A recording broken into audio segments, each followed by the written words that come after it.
Faut-il financer la qualité? S'il faut la financer, comment la financer? Faut-il arrêter de financer la non-qualité? Si on souhaite faire ça, comment est-ce qu'on le fait? Donc on va essayer d'aborder ces questions-là. Et puis, professeur, je vous laisse la parole. Voilà. Donc, vos slides défilent là, et là, nous avons un timer. Et vous avez là. Merci beaucoup. Je vous remercie d'abord de m'avoir invité. Je voudrais remercier particulièrement le docteur Jean-Jacques Challet qui m'a sollicité et qui a toujours laissé un très bon souvenir dans les endroits où il est passé en France. Je voudrais aussi excuser mon collègue donc, du ministère de la Santé, Monsieur Boucher, qui n'a pas pu venir à cause des grèves en France, donc quelque chose qui reste constant et qui malheureusement donne une piètre image de la France. Je voudrais donc en quelques diapositives vous présenter ce modèle de paiement à la qualité, vous expliquer ses principes, et j'en profiterai au moment des principes pour rappeler un tout petit peu quelques éléments de contexte du système de paiement à la DRG français. Donc lorsqu'on se lance en fait dans cette initiative sur le paiement à la qualité, il faut bien voir qu'il y a des étapes un peu imposées. La première, c'est de sélectionner des indicateurs. La deuxième, c'est à partir de ces indicateurs de qualité, de définir un calcul de score, puis ensuite de valoriser financièrement, de se poser des questions d'évaluation et de se lancer dans la généralisation. Alors, pourquoi IFAQ? Alors d'abord, IFAQ, incitation financière à l'amélioration de la qualité, comme vous l'avez rappelé, on aurait pu appeler ça paiement à la qualité. C'est sans doute la French touch de vouloir modifier les termes. Il est certain d'abord que le contexte, d'une certaine façon, lorsque le sujet a été abordé en 2011-2012 en France, et le contexte international, c'est-à-dire qu'on voit bien qu'il y a un développement assez important de ces nouveaux modes de paiement, et en même temps une controverse autour de leur valeur ajoutée. Donc il y a eu débat autour de cet aspect, j'y reviendrai sur quelques éléments. Le financement hospitalier français actuel tient insuffisamment compte de la qualité, donc juste vous rappeler quelques éléments, alors très brièvement, parce que le contexte français est quand même assez complexe. Nous avons un système donc, sur les hôpitaux de paiement au DRG, nous appelons ça donc, la tarification à l'activité, avec une convergence entre les hôpitaux publics et privés sur je parle du MCO, médecine, chirurgie, obstétrique, des extensions aussi sur soins de suite et réadaptation et sur santé mentale, avec donc une convergence et un système qui s'est terriblement sophistiqué au fur et à mesure de son développement. Nous sommes à l'heure actuelle à 2600 groupes homogènes de séjour, avec un système également donc, d'échelle nationale de coûts qui permet de définir les tarifs, un débat assez récurrent sur le fait que ces tarifs intègrent le coût moyen complet observé sur l'échelle nationale de coûts, plus des enveloppes que nous appelons des missions d'intérêt général. Donc il y a toujours un débat entre le tarif et la masse budgétaire que peut recevoir l'établissement et le coût moyen qu'on peut observer. Il y a ce que devait dire Aurélien Boucher ce matin, deux éléments assez importants sur les 2-3 dernières années qui sont intervenus en complément de ce panorama. Le premier, c'est ce qu'on appelle la dégressivité tarifaire. C'est l'idée que certaines activités montrent des actes réalisés en nombre très important en volume, avec un postulat que sans doute à partir d'un certain moment, ces actes sont peut-être redondants et inutiles. Et donc il y a eu cette idée de dégressivité tarifaire, c'est-à-dire qu'à partir d'un certain seuil de volume d'actes, on diminue le tarif du groupe homogène de séjour correspondant. Puis il y a un contexte français, je ne sais pas si vous avez le même en Suisse, mais nous avons en France un débat sur l'offre de soins dit de proximité, c'est-à-dire dans des zones rurales géographiquement mal desservies. Et il a été donc arbitré le fait de maintenir des hôpitaux de proximité qui en règle générale sont défavorisés par le système de la tarification à l'activité. Donc sans rentrer trop dans le détail sur des maternités et des services d'urgence de proximité, il y a un maintien avec un aménagement du système général assez cas particulier. Le troisième argument qui a poussé au développement de ce paiement à la qualité, c'est qu'au fond, on a une politique d'indicateurs et de régulation de la qualité qui s'est développée depuis les années 2000 avec un jeu d'indicateurs nationaux de qualité et une culture de la diffusion publique, c'est-à-dire qu'on a des classements hospitaliers officiels depuis maintenant une dizaine d'années également, sur un site qui est hébergé au niveau de la Haute Autorité de Santé, et que dans la panoplie des démarches de régulation de la qualité, d'une politique qualité, le paiement à la qualité constitue un élément important en complément des classements hospitaliers et des benchmarks internes que peuvent faire les hôpitaux. Donc il y avait une certaine logique à les développer. Je dirais qu'il y a un quatrième critère qui est peut-être moins officiel, c'est qu'on en fait ailleurs et que certains hauts fonctionnaires français ont considéré que c'était aussi bon de faire ce qui se fait dans d'autres pays. Donc sur cette base, nous avons juste développé au fond une tendance générale. Je vous évoquais très rapidement pour souligner que au fond, vous avez deux blocs. Le développement du paiement à la qualité, essentiellement dans l'offre de soins primaires, vers les médecins généralistes ou des structures d'offre de soins primaires, et dans le carré vert, plus récemment, au niveau des hôpitaux. Lorsque l'on développe ce type de démarche dans les hôpitaux, d'une certaine façon, on peut dire qu'on est à l'heure actuelle encore dans une phase croissante, émergente sur le développement de ces sujets. J'espère que je n'ai pas fait de faute de goût avec la Suisse, car en 2012, nous n'avions pas recensé d'initiative. Je m'en excuse si ce n'est plus le cas. Et je voulais juste dire simplement par précision que, évidemment, lorsque l'on parle de la Corée, un collègue un jour m'a posé la question, c'est la Corée du Sud qui est concernée. Alors, les principes retenus pour IFAC. Premier élément, ne pas augmenter la charge de travail des établissements de santé. Nous sortons d'une décennie, en fait, avec les indicateurs qualité, qui ont été, en fait, vécus positivement, mais aussi quand même avec une contrainte de charge de travail supplémentaire au sein des hôpitaux. Et donc, il était impératif que ce nouveau dispositif ne déclenche pas, ne génère pas une charge de travail supplémentaire. Pour cela, on a utilisé des indicateurs nationaux qui font déjà l'objet d'une diffusion publique par la Haute Autorité de Santé et le ministère de la Santé. On a eu aussi un débat tout de suite important sur la prise en compte de la certification, donc le système d'accréditation des hôpitaux en France, qui a lieu tous les 4 ans. On a considéré qu'il était fondamental que les résultats de cette certification soient inclus dans le paiement. Ça peut paraître du bon sens. Aux États-Unis, ce n'est pas le cas. Le paiement à la qualité nord-américain est parallèle du système d'accréditation, ce qui pose évidemment pour les établissements un problème dans la manière de répondre à ce double mode d'évaluation. On a voulu aussi favoriser le développement de l'informatisation, le fameux dossier informatisé et médical partagé à la française, donc par ce biais aussi de soutenir cet effort. Un autre point d'emblée qui a été acté, c'est la valorisation du niveau atteint et de l'évolution. Je veux dire par là que ça, c'est sans doute l'un des points clés pour que tous les hôpitaux soient concernés par l'incitation, qu'ils soient bons ou qu'ils soient, si je puis dire, mauvais. On a établi l'idée qu'on payait ceux qui sont très bons une année donnée et ceux qui prouvaient un effort important entre 2 années. Donc ça veut dire que si vous êtes bon, vous avez une chance d'être payé au niveau atteint, et si vous êtes mauvais, vous pouvez aussi être rémunéré par le fait que vous démontrez un effort sur l'année suivante. Une incitation positive, pas de pénalité, ça a été aussi l'objet d'un débat, sur le fait que pour lancer une démarche de paiement à la qualité, il était évidemment beaucoup plus consensuel de partir sur des formes positives que sur des pénalités.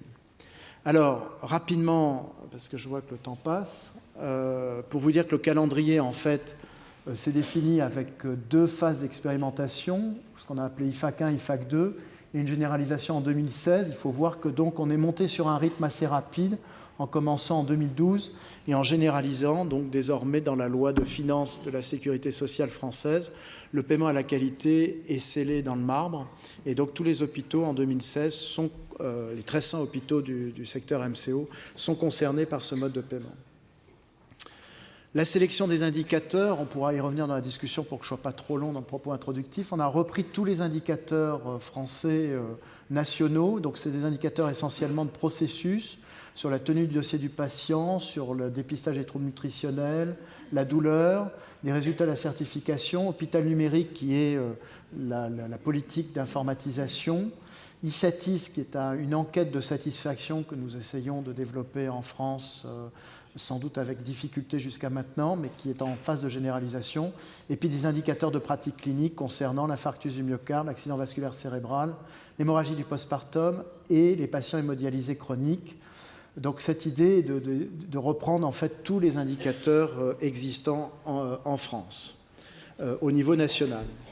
Alors sur cette base, je suis allé un tout petit peu trop vite, excusez-moi, il y a eu un premier choix qui a été de vouloir pondérer chaque indicateur en fonction de l'importance que les experts autour de la table, qui étaient les représentants des fédérations hospitalières, le ministère de la Santé, l'HAS et l'équipe de recherche, considéraient pertinence en termes de sujets de santé publique et de qualité, et aussi en termes de faisabilité. Donc on a établi un système de pondération de 3 étoiles, 2 étoiles, 1 étoile. On a rangé les indicateurs selon ces trois catégories.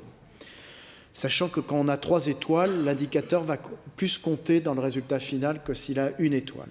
Le deuxième aspect, qui est une spécificité un peu française, mais par rapport au modèle nord-américain qui a été une référence importante, a été pour chaque indicateur et chaque résultat, de transformer le résultat qui est exprimé en lettres A, B, C, D, E en nombre de points. Alors il y a eu débat, je voudrais juste vous dire sur les grands principes, quitte à revenir sur la technique un peu plus tard. Il a été dit, et ça rejoint une question que vous venez de poser, qu'un établissement qui est classé A, donc qui est excellent la première année, mais qui, la deuxième fois, reste bon, donc qui maintient un niveau d'excellence, doit être le plus primé, car d'une certaine façon, ça renvoie à cette idée, être bon une fois, c'est bien, mais maintenir un niveau d'excellence, c'est encore mieux. Donc ces 10 points qui ont été primés de cette nature, en symétrie, lorsque vous êtes mauvais et que vous restez mauvais, vous avez 0 point, et vous avez un système d'échelonnement après de tous les autres cas de figure. Je voudrais juste rajouter un point qui est un élément sur les non-déclarants. Donc des établissements qui ne jouent pas le jeu de la déclaration de ces indicateurs qualité sont pénalisés, sans rentrer trop dans le détail, avec un système D sur le fait qu'on considère qu'au jour d'aujourd'hui, ne pas rentrer dans la politique publique est quand même quelque chose qui doit être pénalisé. Alors, excusez-moi, c'est un tout petit peu dense comme transparent, mais c'est juste pour vous montrer en fait les 2 scores qui sont exprimés en 2016 pour les établissements de santé français. Le premier, c'est le score niveau atteint 2016. Donc vous avez les jeux d'indicateurs. Je suis passé sur un petit élément technique, c'est qu'il y a des indicateurs en fait qui sont sur un rythme biannuel, c'est-à-dire tous les 2 ans. Et donc on a des jeux d'indicateurs sur 2015 qui ne sont pas les mêmes sur 2016 et qui reviennent en 2017. Donc on a poolé en fait 2 années de résultats, N et N-1, et ça donne, selon les règles que je vous ai évoquées, un score de niveau atteint, et c'est sur ce score de niveau atteint qu'une partie des établissements peut être déjà primés. D'une manière complémentaire, comme je vous l'ai dit, on prime également l'évolution, c'est-à-dire l'effort entre 2 années, et dans ce cas-là, on a un jeu d'indicateurs qui concerne 2 années d'écart, entre 2014 et 2016, ça sera le cas pour cette année. Et vous voyez, vous avez donc, là je m'excuse pour les acronymes, le dossier du patient, le délai d'envoi de courrier, le fin d'hospitalisation dans un respect inférieur à 8 jours, et on crée un score d'évolution de cette nature. Alors ce qu'il faut retenir, excusez-moi, de la présentation avec ce score qui peut paraître un petit peu indigeste, je vous assure que si vous prenez 5 minutes, c'est du niveau de CM2. C'est l'idée simplement que vous pondérez chaque résultat, comme je vous ai montré, AA 10 points, BA 6,8, etc., multiplié par le nombre d'étoiles 3, 2, 1, donc c'est un poids relatif, et vous faites une pondération arithmétique et vous obtenez un score. Alors je voulais juste vous montrer que par exemple sur un établissement fictif, avec les résultats qu'il peut avoir, donc il a un système de pondération qui est appliqué, les nombres d'indicateurs qui le concernent dans son champ. On lui donne ensuite ses résultats en fonction des lettres sur le niveau atteint et sur l'évolution. Donc on calcule les 2 scores. On se rend compte qu'il fait 76 points par la formule niveau atteint. Et en fait, si on fixe le seuil des 20% primés, puisque c'est le seuil qui a été admis pour être primé, les 20% meilleurs, à 72, eh bien, cet établissement sera primé sur le niveau atteint. Et vous voyez que sur l'évolution 54, on considère que le score est à 60 pour être primé, et donc il n'est pas primé, donc c'est un établissement qui fictivement toucherait sur le niveau atteint et non sur l'évolution. Pour terminer sur la valorisation financière, pour vous dire que le mode de calcul, donc c'est la rémunération des 20% d'établissements à l'un des deux scores. Donc un établissement peut, par principe, être primé à la fois sur le niveau atteint et sur l'évolution, avec une fourchette qui est autour de 0,5% de son budget tarification à l'activité pour le maximum, et puis un découpage de ces 20% en 3 tiers, donc de 0,3 à 0,5 avec un intervalle de confiance, et avec un système de plancher et de plafond sur lequel je passe rapidement. Je voudrais dire quelques mots pour terminer en 1 minute, si vous me permettez, sur l'évaluation, parce qu'on a eu pas mal de débats sur finalement la valeur ajoutée de ce mode de paiement. On a eu 3 formes d'évaluation. D'abord, les différences observées, c'est-à-dire est-ce que les hôpitaux sont tous égaux selon leurs caractéristiques par rapport à ce type de paiement. Deuxième question, l'évaluation de l'appropriation, c'est-à-dire que ça c'est un travail que je vous ai présenté qui, comme on dit en France, s'est fait un peu en chambre, c'est-à-dire au ministère de la Santé avec les représentants des fédérations. La question est de savoir est-ce que vraiment ça rentre dans la vie quotidienne des établissements de santé. Et puis la troisième, c'est de savoir est-ce qu'il y a un impact sur les expérimentations. Alors je vous dis tout de suite que sur l'impact, nous n'avons pas trouvé de valeur ajoutée significative. Ça rejoint une littérature assez abondante sur le sujet qui ne montre pas dans les premières années forcément d'impact positif, mais dans le débat, il est souvent considéré qu'on doit attendre quelques années pour vraiment voir l'effet en vitesse de croisière, qu'il y a des courbes d'apprentissage avant de porter un jugement définitif. Sur les 2 autres, je voulais juste vous donner un résultat. Nous avons eu un grand débat parce qu'au fond, une variable est apparue comme étant très handicapante pour certains établissements. C'est le nombre de GHM responsable de 80% de séjours. Qu'est-ce que ça veut dire? Les établissements qui ont beaucoup de variétés d'activités sont en règle générale pénalisés. Et ces établissements sont en règle générale les hôpitaux universitaires. Donc on a eu un débat évidemment sur le fait de comprendre si on ne pénalisait pas les hôpitaux universitaires par ce système. Nous n'avons pas retrouvé dans la deuxième expérimentation les mêmes variables, ce qui nous laisse penser que c'est très dépendant en fait du jeu d'indicateurs et qu'on rentre après dans des débats plus techniques sur lesquels on pourra revenir si vous le souhaitez. Le deuxième point que je voulais vous souligner pour terminer, c'est que sur l'appropriation, on a fait des enquêtes au sein des établissements qui nous ont un peu inquiétés, je dois dire, car nous avons vu que finalement, en tout cas tout au début dans la première année, les directions étaient au courant du nouveau dispositif, mais pas du tout les équipes médicales et de soins. Alors, c'est inquiétant parce que quelque part, si on parle de paiement à la qualité, le cœur de cible, c'est les équipes soignantes et médicales. Donc, il faut qu'ils soient évidemment concernés par la démarche. Et nous sommes en train de répéter la même évaluation pour essayer de comprendre si la communication passe mieux et si les équipes sont réellement impliquées dans ces paiements. Pour terminer, je voudrais vous dire que cette image d'une jeune fille pleine d'appétit, au fond, essaye de symboliser le projet IFAC sur 4 ans. C'est que nous avons le sentiment d'être encore des adolescents. Il y a des chocolats sur la commission d'élèves qui montrent qu'il y a eu un certain appétit général autour de ce projet. On n'a pas eu trop de polémiques et de résistance, mais qu'évidemment, il y a des défauts de jeunesse. Alors, si on les résume très rapidement, on peut dire que dans les sources d'amélioration, il faut intensifier, poursuivre l'effort d'évaluation, notamment de l'impact, comprendre l'usage dans les établissements. C'est très important dans ces nouveaux modes de paiement de réfléchir toute la chaîne jusqu'à l'application au sein des équipes de soins. La question de l'ajustement et du point de vue adopté, savoir si on fait un modèle général ou si on ajuste par catégorie hospitalière. Et au bilan, on considère qu'on a eu une montée en charge à un rythme assez soutenu, en tenant compte du rythme de production des indicateurs historiques.